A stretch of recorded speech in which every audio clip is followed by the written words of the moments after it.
tentang itu loh, kiamat ya. Oh ya. Nah, tentang kiamat itu menurut Om Erwin gimana? Kok katanya di Nusantara ini pernah terjadi kiamat sampai 23 kali. Sak derenge nglajengaken mirsani video sak jangkepipun, kula aturi kapurih nutul tombol subscribe supados mboten ketinggalan video sak lajengipun.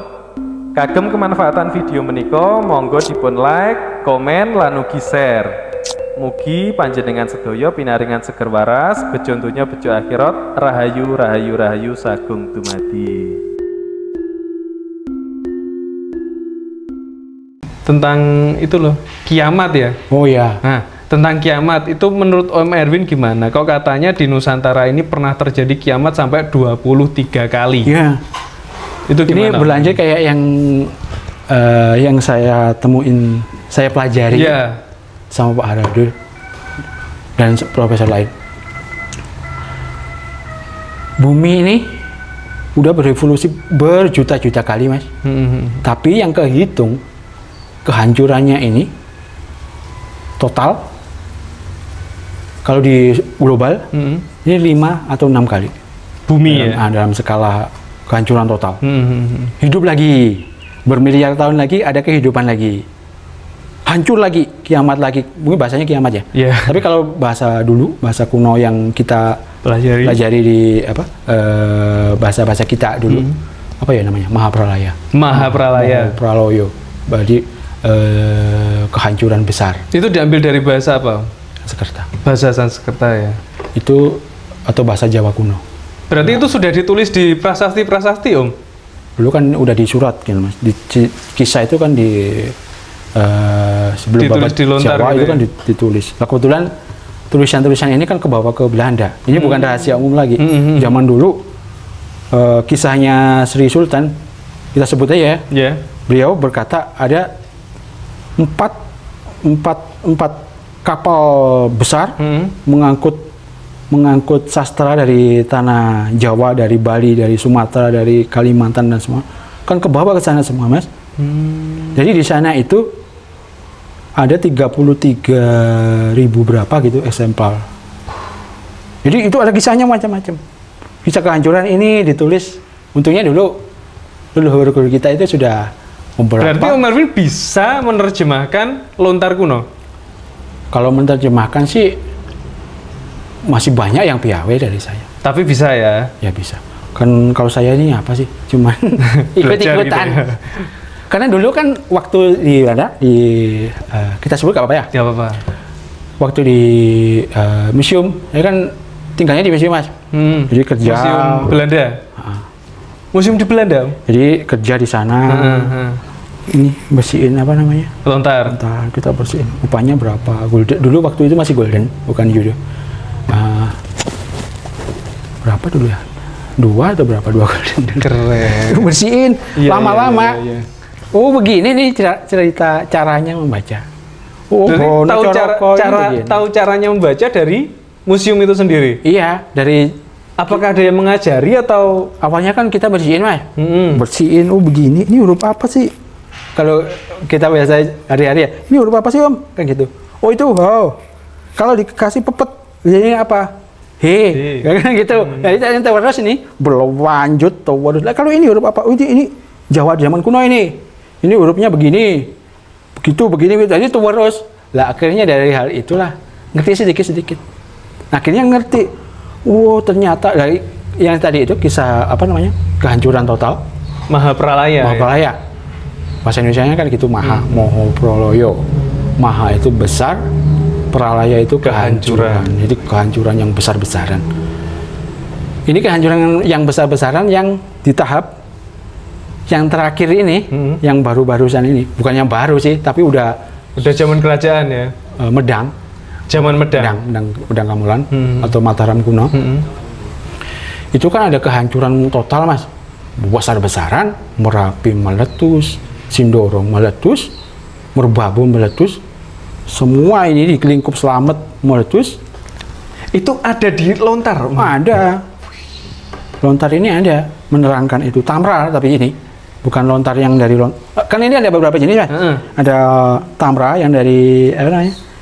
Kuningan. Ada yang kalau zaman-zaman ini peninggalan raja mungkin bisa dari emas. Tambra ini ada dari logam pokoknya ya. Tambra di bawahnya ini ada dari lontar. Sampai sekarang ada di museum sana. Ada daun lontar dan yang lain lagi ini dari batu yang kita ketahui sebagai prasasti. Nah dari situ ada salah satu yang menerangkan itu bahasa Indonesianya seluruh tanah Jawa diselumuti oleh genangan susu. Genangan susu bahasanya. Ya, jadi putih kan susu itu. Zaman itu kan belum ada bahasa apa namanya? Abu vulkanik kan belum ada, mungkin bedus gembel kan gitu belum ada. Kita kan baru-baru akhirnya dulu membayangkan zaman itu yang hancur-hancuran itu disebutlah genangan susu. Pulau Jawa ketutup susu kabeh. Kerajaan hilang, candi-candi pemujaan hilang, dalan-dalan ical apa hilang, kabeh dadi lautan susu. Jadi semuanya kan kalau kita membayangkan dari kisah itu kan semua tertutup abu putih, warna putih gak karu-karuan. Nah, ini cerita kita sekarang. Ini begini. Ini ada lagi mas, tapi ini nggak tak kasih.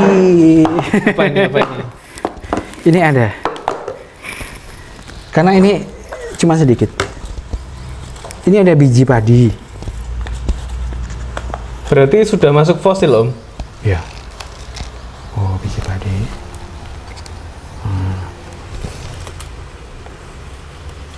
Ini boleh dipegang om? Boleh. Boleh ya? Satu aja ya. Aku takutnya hancur, tapi keras sekali dia batu sudah. Tapi beras kan? Oh. Iya beras. Yuh, apa jatuh?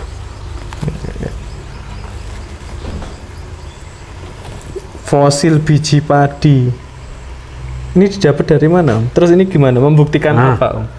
Terus satu lagi, ini kayu. Ini ada sisa-sisa bangunan mas. Sisa-sisa bangunan ya? Ya. Bangunan masa itu. Terus ini membuktikan apa om? Kan gini mas,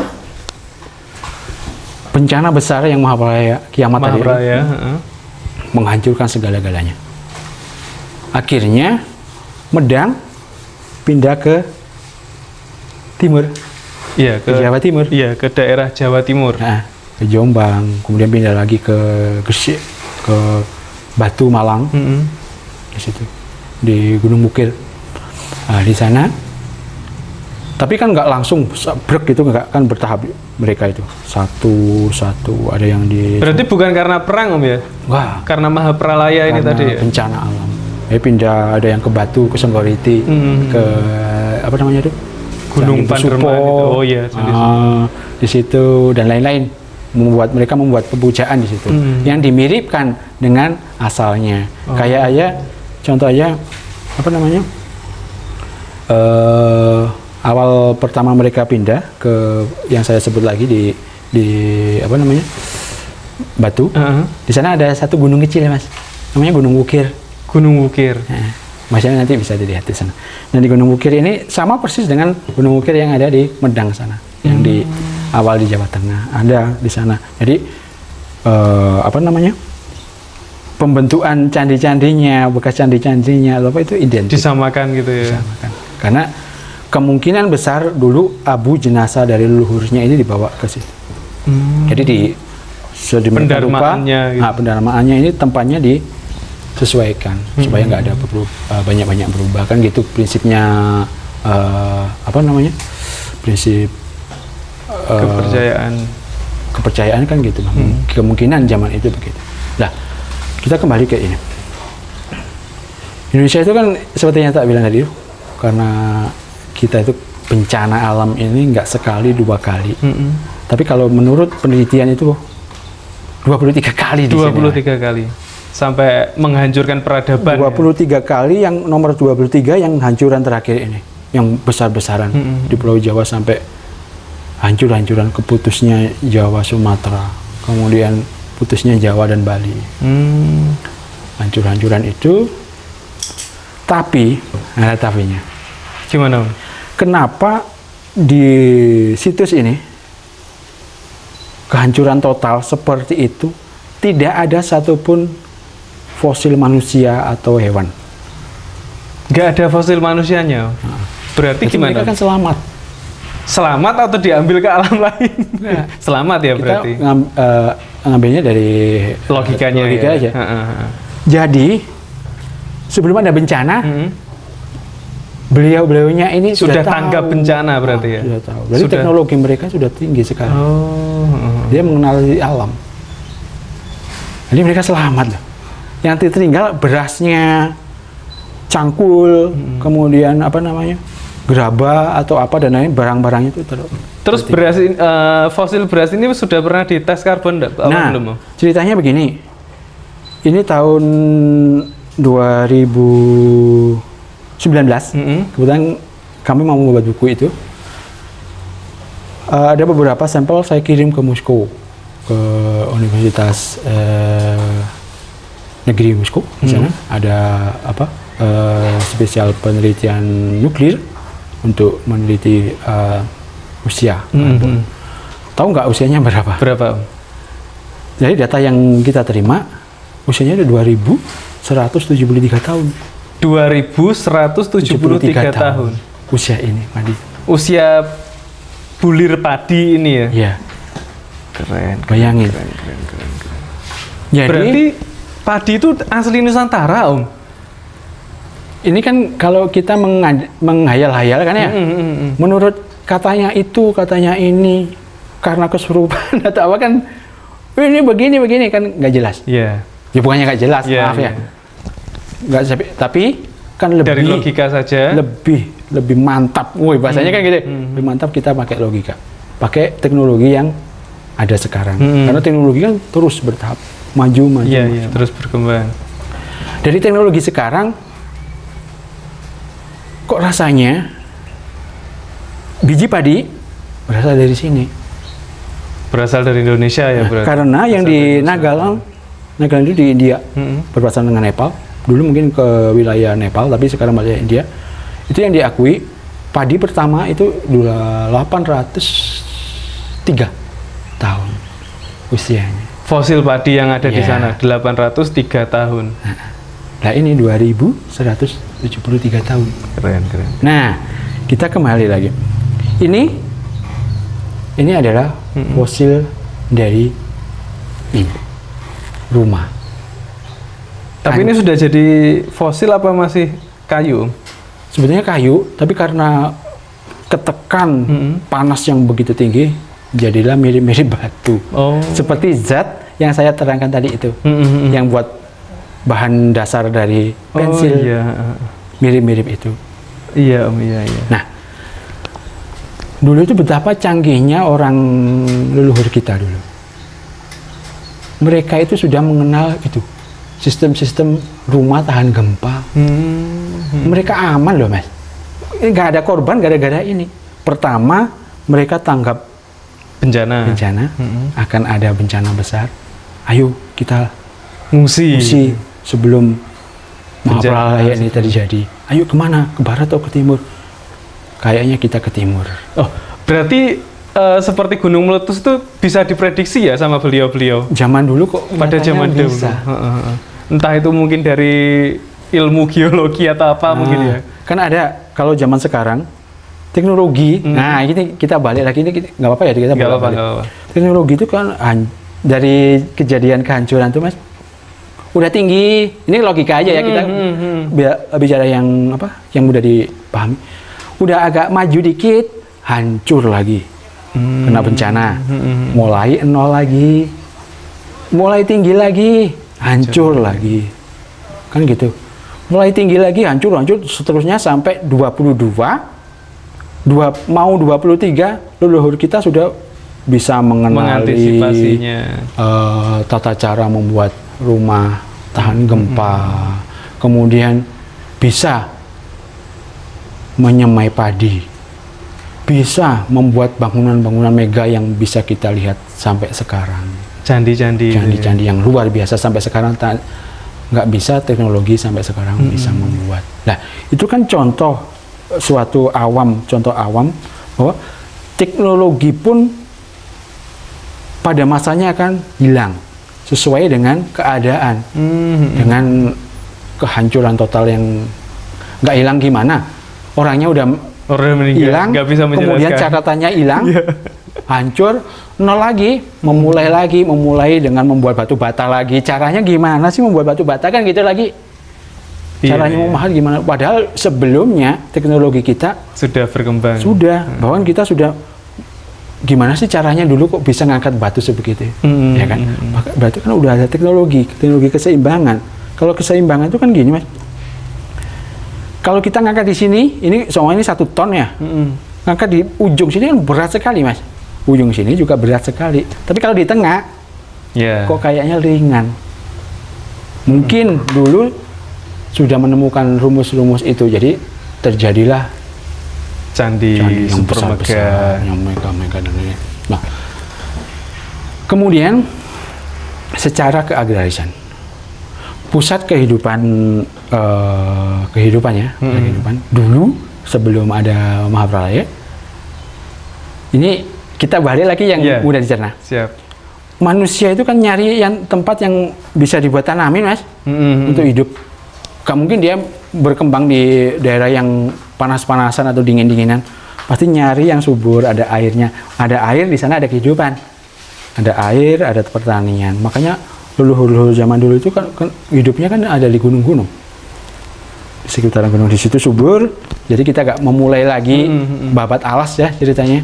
Jadi kita cuma mengembangkan lagi. Kehidupan agraris itu ternyata di sini sudah luar biasa lama sekali. Dari temuan ini. Sudah ribuan tahun ya. Dibayangin lah 2000 sekian. Itu kan contoh lah sebelumnya. Mungkin 2500 atau berapa ribu tahun yang lalu sudah berkembang.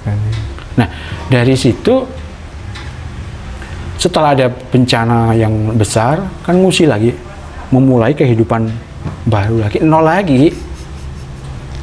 Akhirnya dari situ kita bukannya gimana ya, akhirnya buat kalah-kalah lah sama bangsa lain kan, mungkin gara-gara itu juga penyebabnya, karena kan banyak faktor. Oh iya, benar. Ini leluhurmu gini dulu goblok sekali. Leluhurmu gak beradab, ini leluhurmu dari monyet kan gitu. Padahal leluhur kita nggak gitu. Kan kalau ini awam yang umumnya memutuskan apa ya namanya ya, peradaban kan gitu. Iya. Menghapuskan aja gitu. Dulu kamu goblok sekali, ini leluhurmu nggak ngerti apa-apa. Udah kita nggak percaya diri. Iya. Leluhur kita kok begini. Berarti saya ini begini. Padahal karya-karyanya belajar bagaimanapun saya nggak akan bisa. Lah dari dasar-dasar itu Mas, saya menentang. Akhirnya saya pergi itu gara-gara itu. Saya nggak akan kalah dengan orang Amerika. Bangsa lain. Gitu. Saya nggak akan kalah dengan orang Rusia. Kalau dulu kan dominan dunia ini kan Rusia, Inggris, Amerika. Gitu. Iya. Saya nggak akan kalah sama mereka. Batin saya gitu. Saya orang Jawa, saya orang Indonesia. Biarpun saya nggak pernah hidup di Jawa lama, saya harus seimbang dengan mereka. Kalau bisa mengalahkan mereka, kan gitu. Akhirnya saya bukan mereka yang bangsa Arya, saya yang bangsa Arya, kan gitu. Ini masih zaman dulu, masih apa namanya, egois. Iya. Karena ternyata kepercayaan lebih, kepercayaan diri terlaluan juga nggak bisa. Hancur-hancuran juga karena kalau kita terlalu percaya diri. Ternyata di situ. Dari spiritualnya di situ. Akhirnya apa lagi nih Mas? Gini Om Erwin. Om Erwin ini kan selain pintar membaca ini ya, apa prasasti, lontar kuno, terus mendaki gunung. Ternyata Om Erwin ini kan juga suka mendokumentasikan hewan liar di alam. Dan mendaki gunung sendirian. Nah, itu yang saya tanyakan, bagaimana logistiknya Om Erwin? Atau selalu bawa beras dan lain-lain gitu? Bentar, saya dijawab dulu.